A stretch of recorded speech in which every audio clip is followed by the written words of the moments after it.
अध्यक्ष महोदय, आदरणीय सुखराम चौधरी जी ने जो आवारा पशुओं की बात यहाँ सदन में रखी है, अध्यक्ष महोदय, आवारा पशुओं की समस्या केवल हिमाचल प्रदेश में ही नहीं, दूसरे जो राज्य हैं वहाँ वो देखने को मिलती है।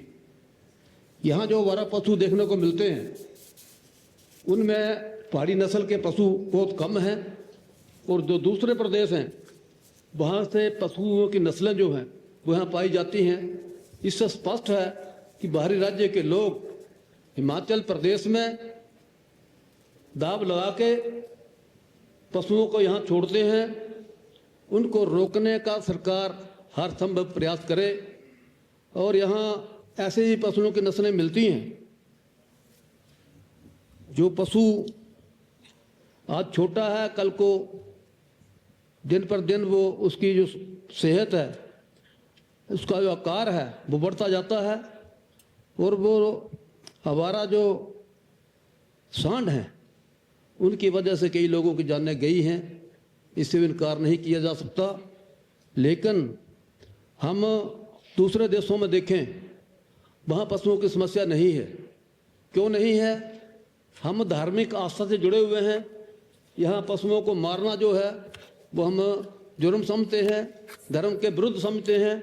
दूसरे देशों के लोग जो हैं वो पशुओं को काट के खा जाते हैं, इसलिए वहाँ पर समस्या नहीं है। हमारा देश जो है, हमारा प्रदेश जो है, धार्मिक आस्था से जुड़ा हुआ है।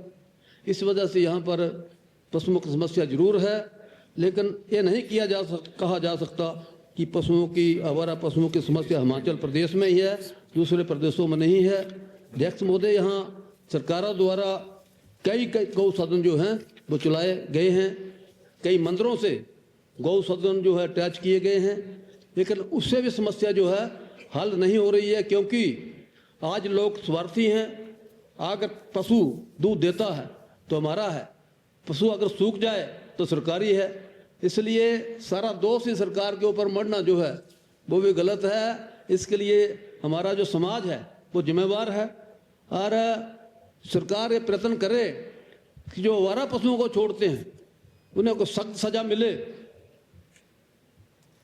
अगर एक बार किसी को सख्त सजा मिलेगी तो दूसरा जो आवारा पशु छोड़ने वाले हैं उनको जरा आधाई तो मिलेगी कि आवारा पशु छोड़ने वालों को सजा भी होती है।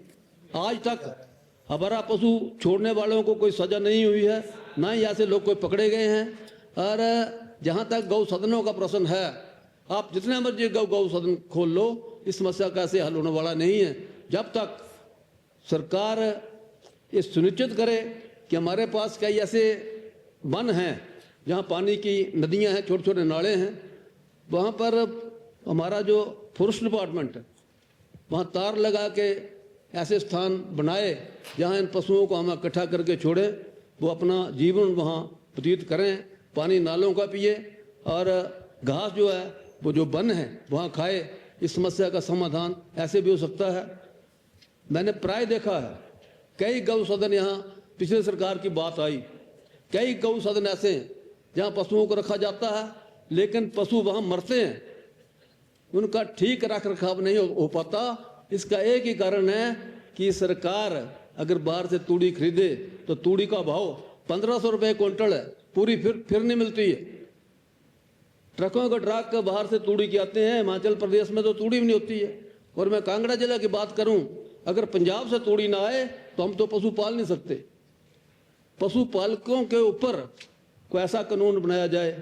पिछले दिनों सरकार ने टैगिंग की है पशुओं में, मैंने पशु पाले हुए हैं, उसमें टैग लगाए गए हैं, लेकिन टैग लगाने के बावजूद भी आवारा पशु जो छोड़े जाते हैं, इससे सख्ती से निपटने की जरूरत है। सरकार को ऐसा कानून बनाए कि आवारा पशु छोड़ने वालों को सख्त सजा मिले, और बाहर से जो पशु छोड़ते हैं उनकी निगरानी रखी जाए, चेक पोस्टों पे अदाई दी जाए।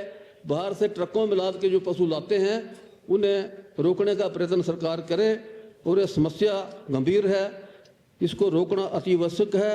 और सरकार ने जो प्रयत्न किए हैं वो नाकाफ़ी हैं, क्योंकि जितनी भी हमारे गौशालाएँ हैं वो पशुओं से भरी हुई हैं। कई गौशालाएँ ऐसी जगह बनाई हैं जहाँ धूप नहीं आती, खाने को पर्याप्त उनके चारा नहीं मिलता, इसलिए बहुत से पशु जो हैं वो मरते रहते हैं।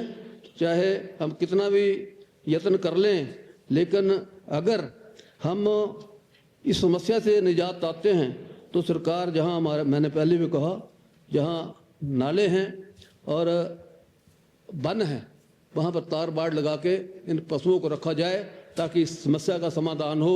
यही मैं कहना चाहता हूं। अध्यक्ष महोदय, आपने समय दिया, आपका बहुत बहुत धन्यवाद। जय हिंद, जय हिमाचल, जय बाबा बैजनाथ।